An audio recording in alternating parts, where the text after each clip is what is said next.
Welcome to the Windows and Computer channel, and let's continue taking a look at the Settings app in Windows 10. So this is a series that a lot of people wanted to have, and we're going through all the settings, and of course we'll have other videos after we go through all the settings that will be even more precise on settings, particular settings. So hang in there. If you want to learn more about all of this, it's a great place to be.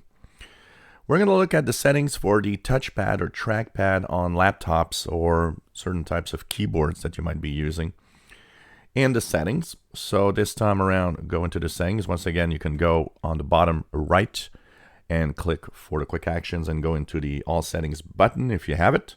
You can go into the Start menu, click on the Settings gear, and here you'll go into Devices. Once again, on the left side, we go to Touchpad.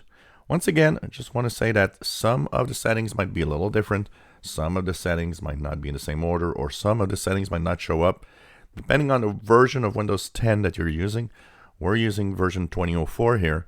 Most of that is available on November and May 2019 update. Sometimes there could be slight differences. So, the touchpad. If you have a touchpad on your PC, and a lot of you are using laptops, so a lot of you have a touchpad, there's some interesting settings in here that could maybe help you out. You know, over the years, I've noticed a lot of people have frustrations with using trackpads or touchpads on laptops. And it has to do with settings most of the time. When you actually tweak the settings, you might actually find that it's more interesting to use. So, okay, first of all, it will tell you your PC has a precision touchpad. What's that? Some laptops have what we call a precision touchpad, which actually adds more details of the touch capabilities of the trackpad. It means that it's more precise in knowing where you are when you put your finger down, but also has multiple gestures possible. So 2, 3, 4 fingers on the trackpad that do different things. So you can turn it on or off, of course, depending on if you use a mouse or not. Then you have Leave Touchpad on when a mouse is connected. So if you use a mouse, you have the possibility to have both working at the same time. Depends what you do. Some people prefer actually turning it off when a mouse is connected. You have, of course, cursor speed, which means if I put it here at the top, my cursor speed is really, really crazy. If I put it way down in the bottom, cursor speed is extremely slow, as you see. I'm actually doing a lot of gestures here to just have it working. So you can change that speed, and it's very important to do so and have it work at the speed that you want.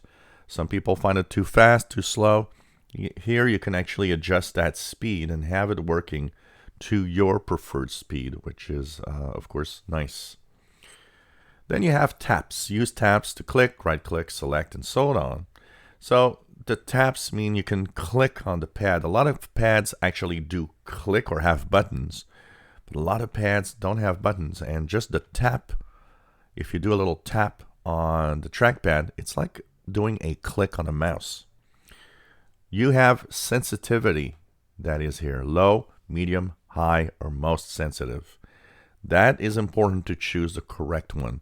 One of the problems that I've seen the most probably with people is it's too sensitive and barely touching it clicks or does stuff. So you might want to adjust this to your own liking.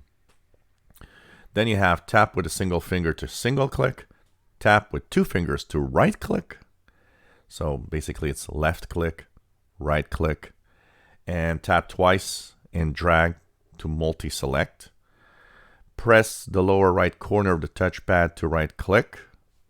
Of course, depending on the touchpad you have, some don't have buttons, but they do have areas that do different things. So this is an example.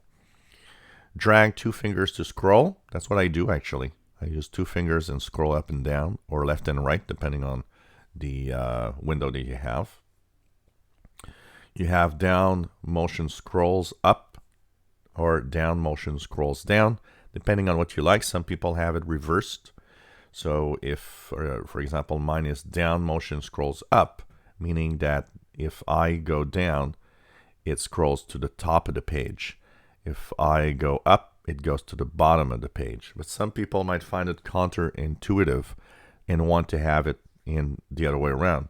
Going down on the trackpad brings you down, and going up brings you up. This is where you change that setting. Pinch to zoom. This is an option where you can actually zoom. I use this a lot. So you can pinch to zoom, or you can, extend your fingers to actually, get the details that you want or not. 3-finger gestures, depending. This is not available to everybody. Depends on your trackpad and the age of your laptop. So you have switch apps and show desktop 3-finger gestures. There's usually a option that shows you what exactly happens depending on how you're going to move with 3 fingers. So there's an explanation with a little trackpad information here that is showing up. So this is something that you might want to check. Then you have taps, launch window, Windows search, and you have, of course, different options here. You can have nothing, launch Windows search, action center, and so on. So depending on what you do, if you do with 3 fingers, you will actually have something happen. So here is an option. I just tapped with 3 fingers and it's Windows search. If I would change that here to say action center, now I'll tap with 3 fingers and here's the action center popping up. Gives you an idea of things that can happen. You got to remember that these are all available. So depending on what you want to do, and you can, of course, always switch off these options if they annoy you more than that. And then you have, of course, the 4-finger gestures that are showing up. 4 fingers, multitask view. So for example, 4, and here's multitask view.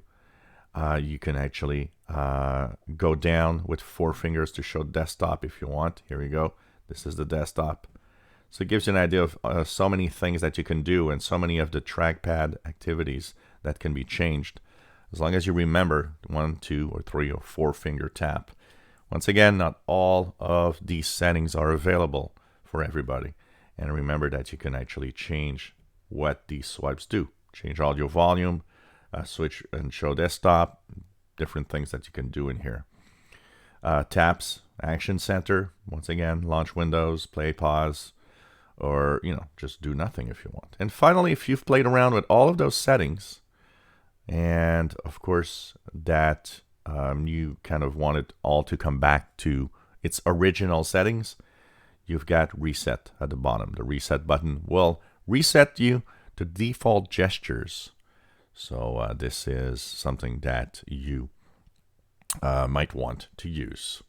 There's additional settings and gestures on the right side. What are those? Well, some trackpads have their own settings in the control panel, or will have the touchpad information. You also have advanced gesture configurations. You can change a lot of all of this here, and kind of program everything to do what you want to do, rather than what has been decided basically for you.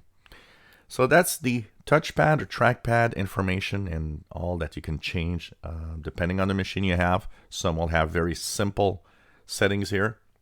Others, like me, might have a lot more showing up depending on the type of trackpad or touchpad you have. If you enjoy my videos, please subscribe, give us thumbs up, and thank you for watching our videos.